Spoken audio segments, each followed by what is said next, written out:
Okay, today we'll be talking about facial recognition, the ethical implications of its use, and the need for government regulation.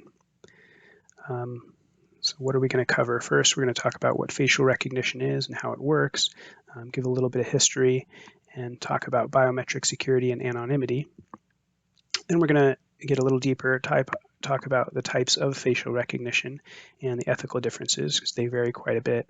So verification, for example, on our phones, identification, like we might have seen in on Facebook when friends are automatically tagged and other things, and feature classification, which I think is sort of a Pandora's box that isn't widely in use yet.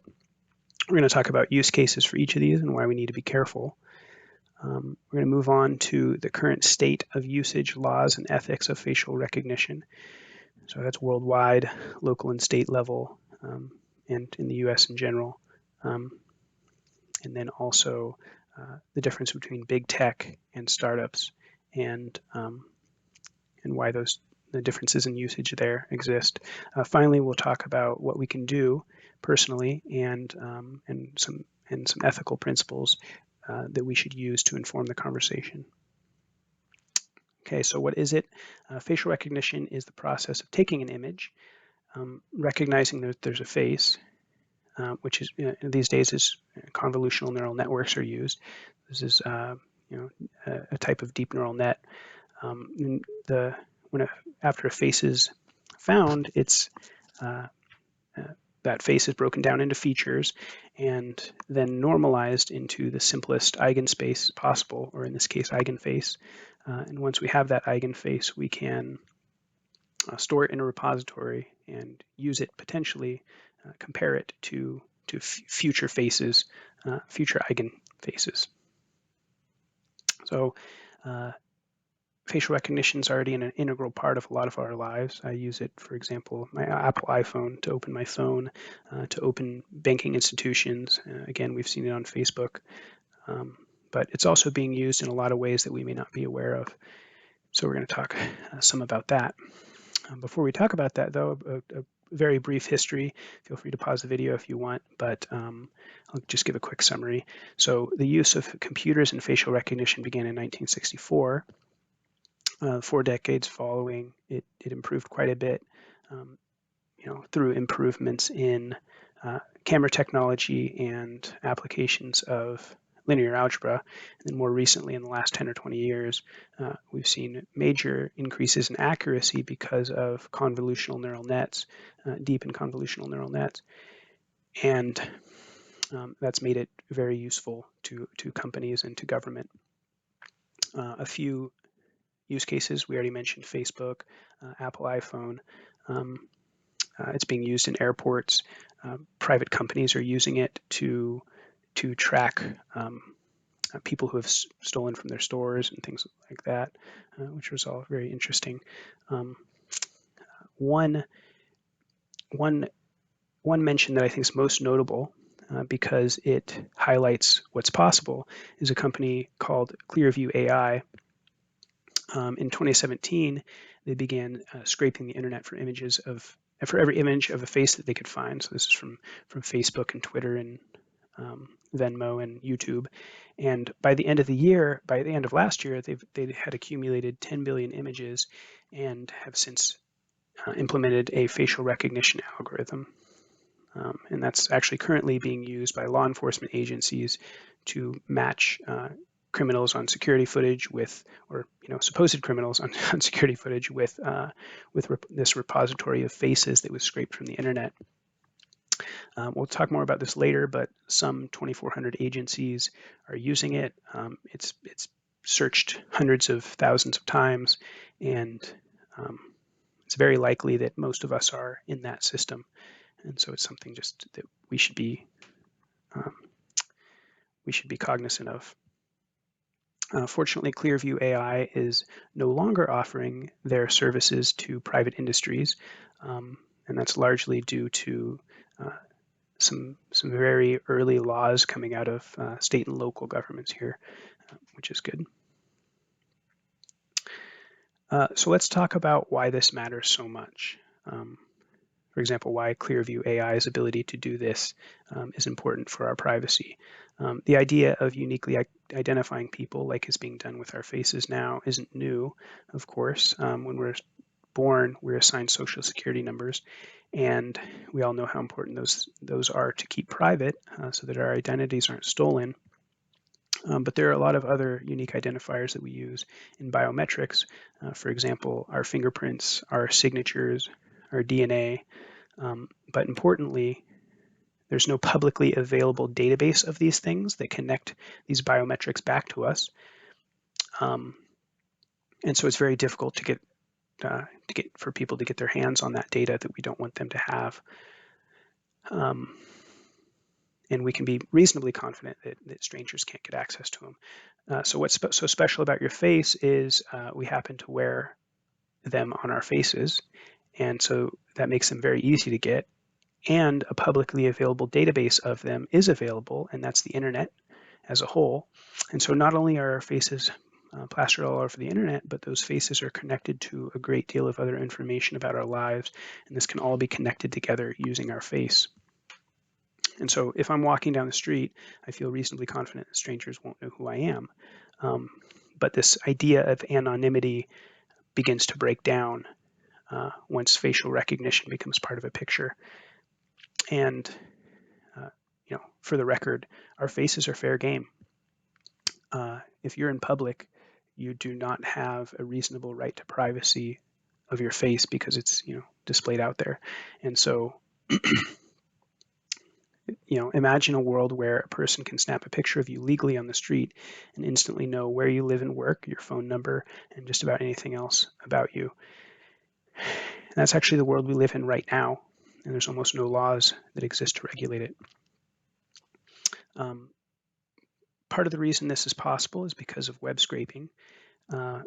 You may not want Clearview AI to scrape the internet for pictures of your face, but they don't need your permission and they're not breaking any laws currently. That's the main problem. And you may also be someone who doesn't mind if it's only being used for law enforcement, but there are no laws that are stopping other companies from doing this for private industries and regardless of their purpose. So most laws around privacy were enacted before the internet even existed, let alone these convolutional neural nets and facial recognition. I'm not saying web scraping should be made illegal, but I am saying that it's incredibly important that we have a modern conversation about privacy because it's changing very quickly. To understand the ethical implications of the technology, we need to understand how facial recognition and analysis is used. So there are three main categories. The first we've talked about facial verification, and that's with your phone or banking app, other things like that. I think this is mostly benign, and that's because normally it comes with informed consent. You are telling your phone that it's okay for your phone to compare your face to your face in order to let you in. And so aside from maybe some edge cases in hacking and identity theft, so for example, if Bank of America accidentally released our biometric data, I could see the app being hacked, using it to unlock our financial information. But otherwise, it seems mostly benign. Facial identification, on the other hand, attempts to identify an image of a face by comparing it to a repository of other faces. So that's Facebook and Clearview AI and Microsoft. And these companies are getting very good at doing this, for better or worse.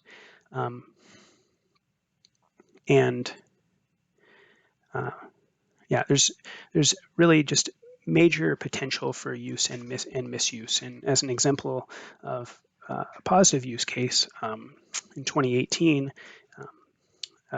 organization in New Delhi was able to identify 3,000 missing children in just 4 days, which is incredible.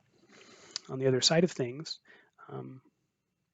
law enforcement has positive use cases as well, of course, but it also has negative use cases, and the technology has come with a wave of racial discrimination. So these repositories are often built, they're imbalanced, and a lot of the earlier ones were built mostly off of white male faces.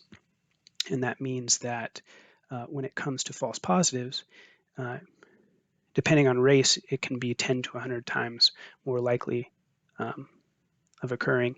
And specifically in the case of African American females, we've seen error rates as high as 35% compared to just under 1% for white males. So, this bias and other issues with accuracy have led several people to be detained and sometimes even charged for crimes they didn't commit. A couple quick examples of that. One man spent 10 days in jail before the case was quietly dropped. Not much press on it. In another case, Robert Williams was detained in front of his family and daughter and held for 30 hours. And in both cases, we're talking about African American males that were misidentified. And across the board, it's disproportionately been true that minorities have been improperly classified. So this kind of bias working its way into law enforcement or the judicial system would be totally illegal if it wasn't under the shroud of this complicated AI system. And so there's really no reason it should be legal now. Finally, facial analysis for classification is the process by which categorical features of a face are compared to others in order to classify them into a group. I call this Pandora's box. I think incredible positive use cases and incredible potential for misuse as well. And so a couple positive use cases in medicine, it might someday be used to classify genetic disorders or diagnose anxiety and depression or other psychological disorders, with some sort of advanced Rorschach test or something along those lines that gets feedback from the face. Another really cool company that wants to use this for getting real-time feedback from someone's face as they're consuming content in order to monitor the long-term mental health impacts, of course, in a positive way. But the other side of that coin, of course, is that if that technology exists, then there's nothing stopping a company like Facebook or TikTok from analyzing someone's facial expressions in real time to get even better at keeping them in the violate human rights. We actually have an example of that in China that's already happening. This subgroup, the Uyghur population, is a Muslim minority population, and China has a mass surveillance program that exists to classify them, and oftentimes leading to detainment, hoping to transform them into people who won't challenge the Communist Party. And so, very much a Pandora's box. Worldwide usage varies quite a bit. We're going to talk about some of the laws in countries that use it. China and Russia lead the pack in terms of use. We already talked a little bit about China. Russia's using it in similar ways, for example, to track and jail protesters of the opposition party. And I mean, this I shudder at the thought of this technology existing in the past during some of the atrocities that we've seen. And so I think we should try to avoid the uses that we're seeing out of those countries. Of course, Belgium and Luxembourg, on the other hand, have completely banned facial recognition. So that's sort of the other side of the spectrum. Australia has pretty stringent laws. In the EU, they have GDPR laws, which are sort of ahead of the game in many ways, which require consent and prior notice for monitoring of biometric data. And then they also allow for people to request that all of their data be removed from company repositories, which I think is pretty incredible.